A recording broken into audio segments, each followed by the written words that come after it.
Hello friends, welcome to movie blogs Hindi. आज का movie है डैम्पियर, जो कि एक वैम्पायर मूवी है। डैम्पियर असल में वैम्पायर का दुश्मन होता है, जो कि एक वैम्पायर और इंसान के रिश्ते से पैदा होता है। कहानी की शुरुआत में एक वीरान घर को दिखाया जाता है, जिसके अंदर एक औरत एक बच्चे को जन्म दे रही होती है और वो पुकारती है ड्रैका। और इधर हमें ड्रैका को भी दिखाया जाता है, जो कि घोड़े के ऊपर भागता हुआ उसी तरफ आ रहा होता है। लेकिन जन्म देने वाली औरत के साथ 3 बूढ़ी औरत भी मौजूद होती है, जिनमें से एक औरत कहती है वे आ रहा है और फिर वे मैजिक से घर के आसपास एक सुरक्षा कवच बना देती है और इसीलिए ड्रैका अंदर नहीं आ पाता है। लेकिन इतनी देर में ही बच्चे का जन्म हो जाता है और उसकी माँ का मृत्यु हो जाती है और वो 3 औरतें बच्चे को हाथ में उठा लेती है और फिर ड्रैका गुस्से से अपनी पावर का इस्तेमाल करता है। लेकिन बूढ़ी औरत दोबारा से कवच बना लेती है तो उनको कुछ भी नहीं होता और वो 3 औरत जवान हो जाती है। ड्रैका कहता है कि मुझे मेरे बेटे को लौटा दो, लेकिन वो औरत कहती है हम इसे तब तक रखेंगे जब तक ये खुद फैसला करने के लायक नहीं हो जाता। 18 साल बीत जाता है और अगले ही सीन में हमें दिखाया जाता है कुछ सैनिकों जो कि एक शहर के अंदर जा रहा होता है इन्वेस्टिगेशन करने के लिए। लेकिन वे शहर तो कब्रिस्तान बना पड़ा होता है, उसके अंदर लाश ही लाश पड़ी होती है और उन सबको बहुत बुरी तरीके से मारा गया है। फिर वहीं एक चर्च को दिखाया जाता है, वो सारे के सारे उस चर्च के अंदर घुसते हैं, लेकिन वहाँ भी लाशों का ढेर पड़ी होती है और उसी वक्त पीछे से एक बुढ़ा आदमी आता है तो वो सारे उस पर गोलियां तान लेते हैं।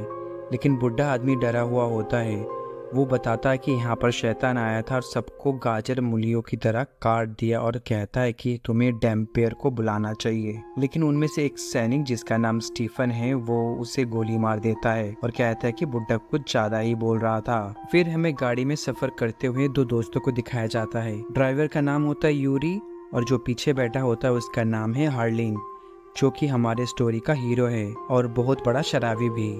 वे दोनों एक गांव के अंदर पहुंच जाते हैं। यूरी गांव के लोगों को इकट्ठा करके कहता है कि गांव की कब्रिस्तान में एक वैम्पायर मौजूद है और उसे मारने के लिए आया है एक डैम्पियर, जो कि हार्लिन है। लेकिन हमारा हीरो तो साइड में खड़ा हुआ शराब चढ़ा रहा होता है। हार्लिन कब्रिस्तान के दरवाजे में जाकर छोटे मोटे एक्शन करके उन्हें कहता है कि तुम्हारा वैम्पायर जा चुका है, अब तुम सब आजाद हो चुके हो। असल में यूरी और हार्लिन लोगों को बुद्धू बना रहा होता है और स्कैम करके उनसे पैसे, खाना और शराब लेता है। और फिर दोबारा से हमें सैनिकों को दिखाया जाता है जो कि शहर के अंदर मौजूद होते हैं। उनमें से 2 सैनिक बाहर पहरा दे रहे होते हैं। तभी एक लड़की की आवाज़ आई जो कि मदद के लिए पुकारती है। तो सैनिक कहता है कि चलो, मुझे तो आज रात मजे करने का मौका मिल गया है। लेकिन जैसे ही उसके पास जाता है तो वे लड़की असल में एक वैम्पायर होती है और वे अपने नाखूनों से उसका गला काट देती है और फिर वहाँ जंग छिड़ जाती है। सब सिपाही भी बाहर निकल आते हैं, लेकिन सिर्फ 2 वैम्पायर उसके काबू नहीं आते। उनके 2-3 बंदों को मार देते हैं। इसे देखकर वहाँ एक सैनिक जिसका नाम लेजर है, वे अपने कमांडर से कहता है हमें डैम्पियर को बुलाना होगा। मैं उसे जानता हूँ क्योंकि वैम्पायर के ऊपर गोलियों का कोई असर नहीं होता है और बस एक डैम्पियर ही वैम्पायर को मार गिरा सकता है। और बस इतनी सी बात थी कि वो इस नकली डैम्पियर हार्लिन के पास पहुँच जाते हैं।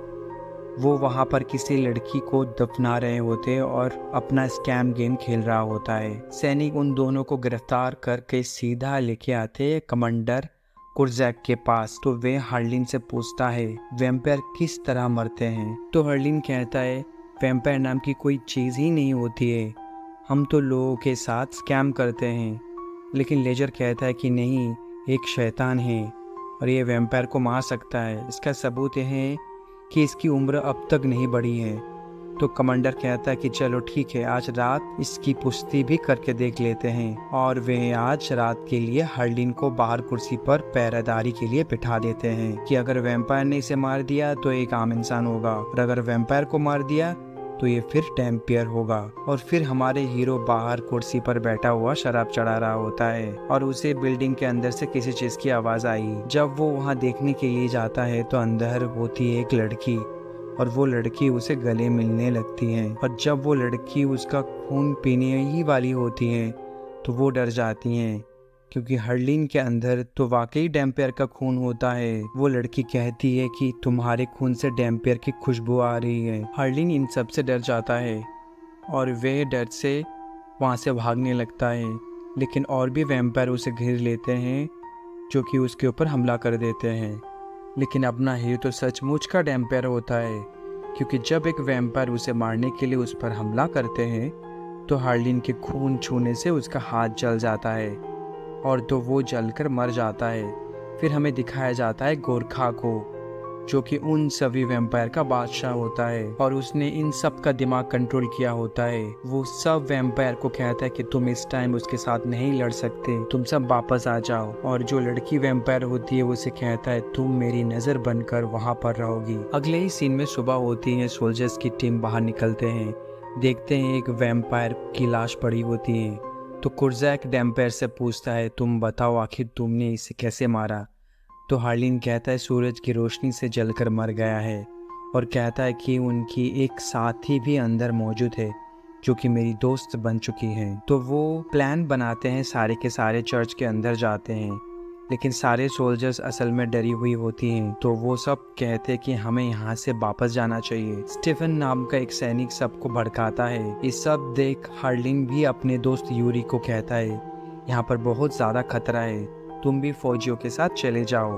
और वो यूरी को जबरदस्ती से उनके साथ भेज देता है और फिर स्टीफन कुर्जैक और डैम्पियर को चर्च में बंद करके वहां से चले जाते हैं। अगले ही सीन में लड़की वैम्पायर बाहर आती है और अपना नाम टेस्ला बताती है और कहती है कि वो गोरखा के मुलाजिम हैं। गोरखा बहुत पावरफुल होता है क्योंकि वो लॉर्ड ऑफ द नाइट है और वो नॉर्मल लोगों को वैम्पायर बना सकता है। गोरखा टेस्ला के माइंड को भी कंट्रोल कर सकता है, लेकिन टेस्ला गोरखा को बिल्कुल पसंद नहीं करती। वे उसे मारना चाहती हैं क्योंकि उसने टेस्ला का माइंड कंट्रोल करके बहुत गलत काम करवाया है। तभी टेस्ला हार्लिन को बताया तुम एक लॉर्ड ऑफ द नाइट के बेटे हो। जब एक लॉर्ड ऑफ द नाइट किसी इंसान के साथ संबंध बनाता है तो तुम जैसे डैम्पियर पैदा होता है जो कि बहुत खतरनाक होते हैं और ऐसे बच्चों को पैदा होते ही मार दिया जाता है। अब गोरखा को पता चल चुका है तुम यहाँ पर मौजूद हो, तो वो तुम्हें मारने के लिए कुछ भी करेगा। और फिर हमें दिखाया जाता है सोल्जर्स की टीम जो कि जंगल के अंदर से गुजर रहे होते हैं, लेकिन उनके सामने खड़ा होता है गोरखा जो कि उनमें से कुछ आदमियों को मार देता है लेकिन कुछ को कैदी बनाकर ले जाता है। और यहाँ पर डैम्पियर को भी तबीयत खराब होने लगता है क्योंकि गोरखा उसके करीब ही मौजूद होता है और उसको पता चल जाता है कि वो यूरी और बाकी सोल्जर्स की टीम को अगवा करके लिए गया है। टेस्ला कहती है मुझे पता है कि गोरखा सबको कहाँ पर लेकर गया है। और फिर वो तीनों तैयार होते हैं। टेस्ला ने अपने पूरे शरीर पे कपड़ों से ढक लेती है क्योंकि वो एक वैम्पायर होती है और धूप से वो जल सकती है। फिर वो तीनों गाड़ी में बैठकर अपना सफर शुरू करते हैं और डैम्पायर को फिर से वही सपने आता है और वो बेहोश हो जाता है। रात का वक्त एक जगह पर रुककर वो तीनों आराम करने लगता है। कुर्जैक डैम्पियर से कहता है कि मुझे इस लड़की पर बिल्कुल यकीन नहीं है, लेकिन टेस्ला को उनकी आवाजें दूर से भी सुन सकती है। तो वो कुर्जैक को कहती है कि अगर मुझे तुम्हें मारना होता तो अब तक मैं तुम्हें 10 बार मार चुकी होती। और फिर हमें डैम्पियर को दिखाया जाता है जो कि साइड में जाकर अपना जख्म देखता है, तो उसका जख्म अपने आप ही ठीक हो चुका था। तो टेस्ला कहती है तुम्हें अजीब लग रहा होगा, लेकिन तुम्हारे साथ हमेशा ऐसे ही होने वाला है, तुम्हारे जख्म खुद ठीक हो जाएंगे। और फिर हमें गोरखा को दिखाया जाता है जिसने स्टीफन और उसके साथियों को कैद किया होता है और वे अपने हाथ से खून निकाल के उसके मुंह में डाल देता है और कहता है कि तुम भी अब मेरे सैनिक बन चुके हो, और वे उसको भी वैम्पायर बना देता है। और फिर हमें इन तीनों को दिखाया जाता है जो कि शहर के अंदर दाखिल होने वाले होते हैं। और टेस्ला फिर कहती है कि गोरखा मौजूद होगा वहाँ पर, तो गोलियों से उसका कुछ भी नहीं बिगड़ सकेगा। तो डैम्पियर कहता है कोई बात नहीं, मेरे पास एक आइडिया है। तो वो सब गोलियां निकालकर टेबल पर रखते हैं और अपना हाथ से खून निकालकर उन गोलियों के ऊपर लगा देता है जिससे कि वैम्पायर को मार सके। तो टेस्ला भी कहती कि मुझे भी ये गन चाहिए। तो हार्लिन उसे अपना नाइफ देता है और फिर वो तीनों शहर के अंदर जाते हैं, पर शहर के अंदर भी तबाही मची है और सबके सब सब लोग वैम्पायर से डरे हुए हैं। टेस्ला कहती है आबादी से में गुजर कर नहीं जाना चाहिए, बल्कि हम बिल्डिंग से गुजर कर जाएंगे।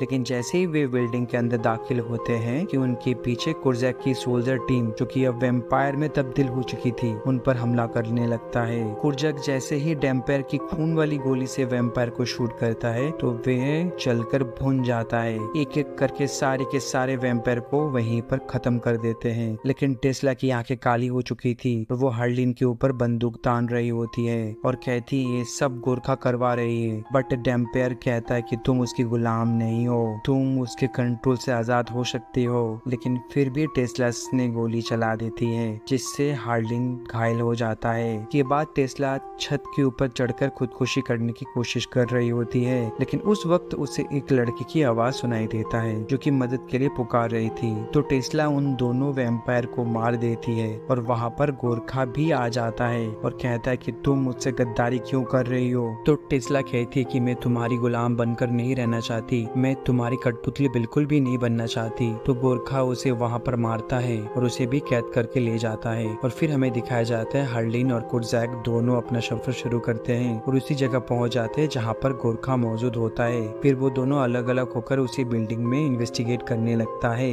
लेकिन कुर्जैक को हेलुसिनेशन होने लगता है। गोरखा उसके मन को कंट्रोल करने लगता है और उसे उसकी फैमिली को यादें दिखाने लगता है और ऐसा करके वो उसे भी कैद कर लेता है। और फिर जब कुर्जैक होश में आता है तो वो जंजीरों के साथ लटका हुआ होता है और टेस्ला भी उसी के साथ लटकी हुई होती है। और वहाँ आ जाता है स्टीफन, जो कि एक वैम्पायर बन चुका होता है और वो टेस्ला को टॉर्चर करने लगता है। तो कुर्जैक कहता है कि मैं तुम्हें छोड़ूंगा नहीं, तुम उसे छोड़ दो। फिर टेस्ला और कुर्जैक आपस में प्लान बना के स्टीफन को जंजीरों में लपेटकर उसके ऊपर आग से जलाकर वही मार देते हैं। लेकिन टेस्ला की हालत बहुत खराब हो जाता है तो कुर्जैक अपने बाजू से खून निकालकर उसे पिलाता है। आखिर इन दोनों में भी दोस्ती हो जाती है। और फिर हमें दिखाया जाता है डैम्पियर को, जो कि वहाँ पर इन्वेस्टिगेट करते करते पहुँच जाता है गोरखा के पास। तो गोरखा कहता है आओ आओ, मैं तुम्हारा ही इंतजार कर रहा था। और फिर हार्लिन को मारने लगता है। डैम्पियर तो उसे हाथ भी नहीं लगा पा रहा होता है, लेकिन फिर गोरखा कहता है कि मैं तुम्हें एक खास आदमी से मिलवाना चाहता हूँ। और पीछे से निकलता है यूरी, हार्लिन का दोस्त, पर वो अब वैम्पायर बन गया होता है और हार्लिन पर हमला करने लगता है और अपने नाखून उसके पेट में मार देता है। लेकिन डैम्पियर का खून को छूने से यूरी भी मर जाता है। इससे डैम्पियर को गुस्सा आता है, पर वो गोरखा को कुछ भी नहीं कर पाता। तो गोरखा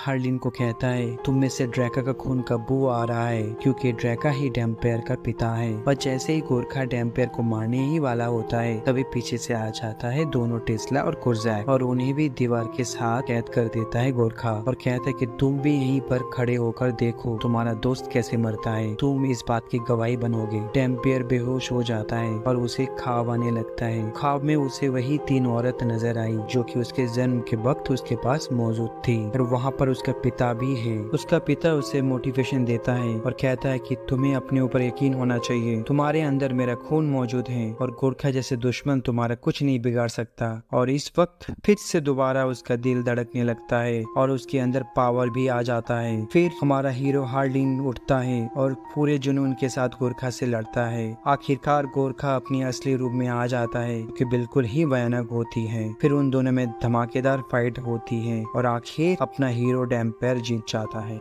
अगले ही सीन में वो तीनों वहाँ से उठते हैं और एक कमरे उनके लिए खुल जाता है। वो अंदर जाकर देखता है तो अंदर पड़ी होती है डैम्पायर के पिता की किताब, जिसके ऊपर ड्रैका की तस्वीर भी बनी होती है। और वहाँ पर उन्हें पता चलता है इस दुनिया में और भी बहुत गोरखा जैसे बुरे वैम्पायर हैं जिन्हें खत्म करना जरूरी है। तो उन सब से लड़ने के लिए वो तीनों मिलकर एक टीम बनाते हैं, जिसमें एक सोल्जर है, एक वैम्पायर और एक डैम्पियर, और कहानी यही खत्म हो जाती है। Thank you for watching. Please like, share and subscribe.